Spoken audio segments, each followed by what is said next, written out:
دیے کہ سید کائنات صلی اللہ علیہ وسلم یہ بات کر رہے تھے اور اس پہ بیعت لے رہے تھے، باقی سب خواتین نے اقرار کیا کہ ہاں اللہ کے رسول صلی اللہ علیہ وسلم ہم آپ کے حکم کے مطابق آج کے بعد کسی بھی میت پر نوحہ یا بیعت نہیں کرے گی۔ ایک خاتون چپ ہو گئی، انہوں نے اس کا اظہار نہیں کیا اور اٹھ کر چلی گئی، اور ساتھ یہ کہتی ہوئی گئی کہ فلاں عورت نے میرے خامد کے فوتگی پر بہت اچھا نوحہ پڑا تھا، بیعت کیے تھے، میں اس کا قرض اتارنا چاہتی ہوں کہ جس طرح اس نے میرے ساتھ تعامل کیا تھا، یہ جاہلیت کی باتیں ہیں، اس طرح میں بھی اس کے ہاں وہ نوحہ اور وہ اس کی مجھے اجازت دی جائے۔ وہ خاتون چلی گئی، رسول اللہ صلی اللہ علیہ وسلم خاموش رہے، پھر کچھ دیر بعد آئی اور آ کر پھر بیعت کی اور عرض کیا اللہ کے رسول صلی اللہ علیہ وسلم میں پوری طور پر اس بات کی تسلیم کرتی ہوں کہ آج کے بعد کسی میت پر بھی بین نوحہ یا آواز سے رونے کی کیفیت جو ہے اس قسم کی کیفیت نہیں ہوگی اور ہم آپ کی فرما برداری کریں گے۔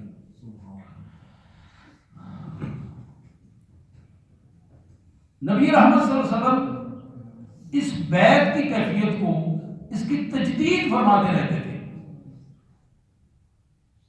جناب ابن عباس، بخاری کی یہ روایت ہے، عبداللہ بن عباس رضی اللہ عنہ کہتے ہیں کہ رمضان المبارک کے بعد عید کا خطبہ تھا، تو کہتے ہیں میں نے کئی خطبے سنے اللہ کے رسول صلی اللہ علیہ وسلم کے مبارک دور میں بھی، جناب ابوبکر، جناب عثمان، جناب عمر، آپ ہمیشہ پہلے نماز پڑھتے تھے، بعد میں خطبہ دیتے تھے۔ یہ خصوصاً بات کہی انہوں نے، بات بیان کرنے سے پہلے میں نے اللہ کے رسول صلی اللہ علیہ وسلم کے خطبات سنے، جناب ابوبکر صدیق رضی اللہ تعالیٰ عنہ کے خطبات سنے، عید کے خطبات، جناب عمر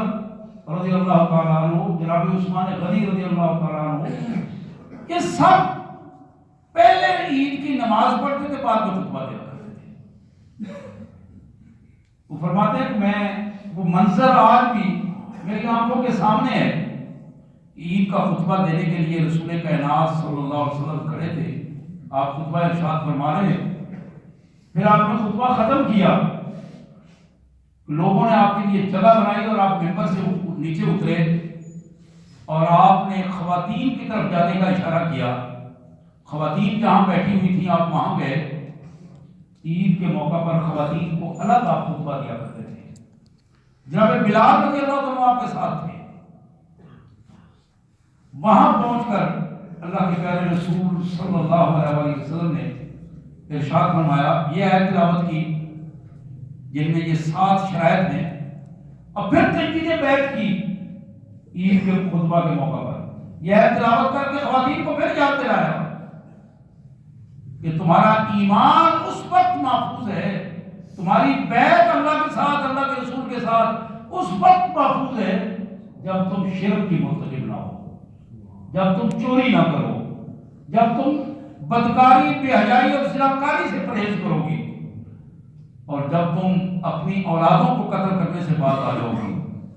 جب تم کسی دوسرے پر بہتان ترازی اور الزام تراشی اور جھوٹے الزاموں سے باز آ جاؤ گی، جب تم اللہ کی رسول کی نافرمانی سے باز آ جاؤ گی، اس وقت تک تمہاری بیعت قبول نہیں ہوگی۔ بیعت تب قبول ہوگی جب ان 7 شرائط کا تم اقرار کرو گی، اور یہی بات محمد کریم صلی اللہ علیہ وسلم نے وہاں عید کے خطبے میں بھی ایک ایک کر کے جب دہرائی، یہ آیت پڑھی، یہ ساری چیزیں دہرائیں، وہاں ایک خاتون، بزرگ خاتون کھڑی ہوئی، انہوں نے عرض کیا اللہ کے پیارے رسول صلی اللہ علیہ وسلم، اللہ کے حکم کے مطابق، آپ کے حکم کے مطابق ہم ان میں سے ایک ایک چیز کا اقرار کرتی ہیں کہ ہم اپنی زندگی میں ان شرائط کے مطابق اپنی بیعت کی کیفیت کو مضبوط رکھیں گے۔ اب اس کے بعد رسول کائنات صلی اللہ علیہ وسلم نے جب یہ اقرار کیا، لیا ان سے، پھر آپ نے خواتین کو انفاق فی سبیل اللہ کی توجہ دلائی. یہ بھی ایک عید کے موقع پر ایک خاص حصہ ہوتا ہے اور یہ اس کو سنت سمجھا جائے. انفاق فی سبیل اللہ کے لیے رقم اکٹھی کرنی، اللہ کی راہ میں اکٹھا کرنے والا وہ بھی اس میں اجر کا باعث بنتا ہے، اور لینے والا اور دینے والا. اللہ کے رسول صلی اللہ علیہ وسلم نے خواتین کو توجہ دلائی. خواتین اسلام، آپ اپنے غلطیوں کو اللہ کے حضور صدقے کے ساتھ بجھائیں، صدقہ دیں تاکہ اللہ تعالیٰ آپ کی غلطیوں کو معاف کر دیں. وہ فرماتی ہیں، حضرت ابن عباس فرماتے ہیں کہ جناب بلال رضی اللہ تعالیٰ نے اپنی چادر اتاری اور چادر بچھا دی. پھر خواتین جن کے پاس زیورات تھے، نگوں والی انگوٹھیاں تھیں، بغیر نگوں کے، حدیث کے الفاظ ہیں، بغیر نگوں کے انگوٹھیاں تھیں، اپنے زیورات اتار کر وہ دے رہی تھی اور اللہ کے رسول صلی اللہ علیہ وسلم کے ساتھ اپنے بیعت کا اظہار کر رہی تھی کہ ہم جہاں ہم نے بیعت کی ہے، جہاں ہماری جانیں حاضر ہیں، وہاں ہمارے مال بھی اللہ اور اللہ کے رسول صلی اللہ علیہ وسلم کے حضور حاضر ہیں. حضرات، ایک موقع پر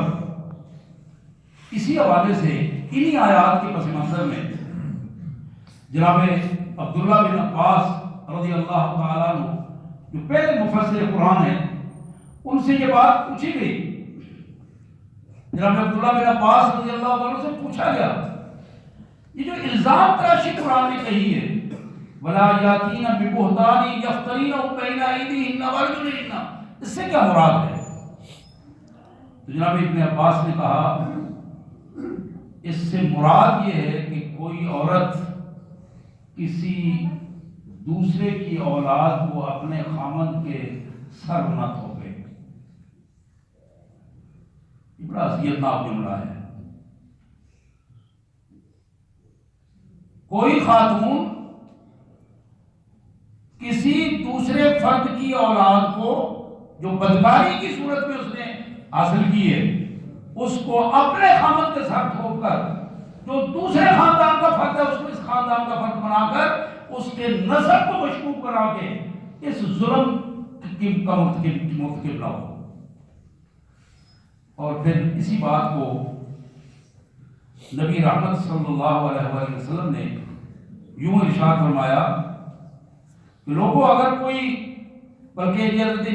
عبداللہ بن عباس کا بھی قول ہے کہ وہ عورت جو کسی کی اولاد کو اپنے خامد کے ساتھ منسوب کر دیتی ہے، یا وہ مرد جو اپنی اولاد سے انکاری ہو جاتا ہے حالانکہ اس کی اولاد اس کے سامنے موجود ہے اور وہ کہہ دیتا ہے کہ یہ میری اولاد نہیں حالانکہ اسی کی اولاد ہے، اللہ کے رسول صلی اللہ علیہ وسلم نے فرمایا کہ یہ عورت یہ مرد دونوں وہ ہیں جنہیں اللہ تعالیٰ اس دنیا میں بھی ذلیل و رسوا کر دیتا ہے اور آخرت میں بھی ذلیل و رسوا کر دیتا ہے. اللہ کی بہتان کا یہ انداز جو معاشرے کا ایک بدترین رویہ ہے، اپنے گناہ کو چھپانے کے لیے پورے کے پورے نسب کو تبدیل کر دینا، اپنے گناہ کو چھپانے کے لیے اپنے اس گناہ کو اپنے خامد کے ساتھ منسوب کر دینا، اس کیفیت کو اسلام نے اس انداز میں لیا ہے کہ یہ وہ ظلم ہے کہ جس ظلم کا اس دنیا میں بھی اسے ذلت و رسوائی اٹھانا پڑے گی اور آخرت میں بھی ذلت و رسوائی اٹھانا پڑے گی. حضرات، نبی محترم سید کائنات رحمت للعالمین صلی اللہ علیہ وسلم کی ایک حدیث مبارک مسند ابو یعلا میں ابن کثیر، علامہ ابن کثیر نے اپنی تفسیر میں نوٹ کیا ہے، میرے آقا صلی اللہ علیہ وسلم نے فرمایا کہ لوگوں، میری امت میں 4 کام ایسے ہوں گے جو جاہلیت کے کام ہیں اور وہ چلتے رہیں گے تا وقت کے لوگ توبہ نہ کریں. میری امت میں ذرا اس پہ یہ الفاظ عام آدمی کے نہیں ہیں، یہ محمد رسول اللہ صلی اللہ علیہ وسلم نے الفاظ کہے ہیں. میری امت میں 4 قسم کی چیزیں ایسی ہوں گی جو رویوں کے طور پر میری امت میں شروع ہو جائیں گی. اور یہ ان کے لیے بڑی ذلت کا باعث ہوں گی۔ حضرات، پہلی چیز میرے آقا صلی اللہ علیہ وسلم نے فرمایا کہ اپنے حسب نسب پر فخر کرنا، حسب نسب پر فخر کرنا، میری ذات بہت اچھی ہے اور تم کمینے ذات کی ہو، میں اچھے خاندان سے ہوں تم دوسرے خاندان سے ہو، اپنی حسب نسب پر فخر کرنا۔ ہمارا سٹیٹس بہت بلند ہے، ہم جٹ ہوتے ہیں، ہم چودھری ہوتے ہیں، ہم سید ہوتے ہیں، ہم چیمے ہوتے ہیں، چٹھے ہوتے ہیں، بھنڈر ہوتے ہیں، ہم فلاں بھٹی ہوتے ہیں، فلاں ہوتے ہیں، فلاں جو بھی ہماری معروف ذاتیں ہیں، راجپوت ہوتے ہیں۔ اپنی ذات کا نام لے کر اس کو پریفر کرنا، پرائرٹی میں رکھنا، اور اس انداز میں کہ دوسرا بندہ اس سے اپنی کمی محسوس کرے، اس کو احساس دلانا کہ تم ہم سے کم ہو۔ میرے آقا نے فرمایا کہ یہ میری امت کی بہت بڑی جہالت والی ذلت ہوگی جب وہ اس میں مبتلا ہو جائے گی۔ حسب اور نسب کو ایک ترجیح دے کر معاشرے میں پیش کر دینا۔ پھر بالکل ایک الٹ بات، اس کے بالکل الٹ آپ نے فرمایا کہ دوسری کیفیت یہ ہے حسب اور نسب کا تانا دینا۔ یہ میری امت میں یہ بھی ایک جرم ہوگا۔ حسب نسب کا تانا دے کر، طرز کر کے دوسرے کو آڑ دلائی جائے گی کہ تم کمتر ہو، ہم تم سے اچھے ہیں۔ یہ دونوں پہلو حسب نسب پر فخر کرنا اور حسب نسب کا تانا دینا آج ہماری عادت ثانیہ بن گئی۔ بعض اوقات زبان سے اظہار کرتے ہیں اور بعض اوقات رویوں سے اس کا اظہار ہوتا ہے، اور بڑا ہی خطرناک رویہ ہے یہ۔ اور میرے آقا صلی اللہ علیہ وآلہ وسلم کا ارشاد ہے، آج تو ہم لوگوں کو برادریوں اور قومیتوں کی بنیاد پر اکٹھا کرتے ہیں، برادریوں کو ترجیح دے کر ایک جتھا اور گروہ بنا کر طاقت کا اظہار کرنا چاہتے ہیں۔ میرے آقا صلی اللہ علیہ وسلم نے فرمایا، من دعا الی العصبیہ فلیس منا، جس شخص نے کسی بھی عصبیت کی بنیاد پر، تعصب کی بنیاد پر دوسرے کو دعوت دی کہ آؤ سارے اکٹھے ہو جاؤ، ہم ایک ہی قوم کے ہیں، ایک ہی نسل کے ہیں، ہمارا باپ دادا ایک ہے، اس بنیاد پر اکٹھے ہو جاؤ، یا پھر ہم سارے پنجابی بولتے ہیں، پنجابی اکٹھے ہو جاؤ، ہم پشتو بولنے والے پشتون اکٹھے ہو جاؤ، بلوچی اکٹھے ہو جاؤ، سندھی اکٹھے ہو جاؤ، سرائکی اکٹھے ہو جاؤ، کسی ایک عصبیت کی طرف دوسرے کو دعوت دینا اور اکٹھے کر کے بلانا۔ میرے آقا صلی اللہ علیہ وسلم نے فرمایا، اگر کوئی بندہ میری امت میں ایسی حرکت کرتا ہے فلیس منا، میرا اس سے کوئی تعلق نہیں ہے، وہ ہم میں سے نہیں ہے، وہ ہم میں سے نہیں ہے، اس شخص کا ہم سے کوئی تعلق نہیں۔ من قاتل للعصبیہ فلیس منا، جو شخص اس طرح کے کسی تعصب کی بنیاد پر دوسرے سے لڑ پڑتا ہے،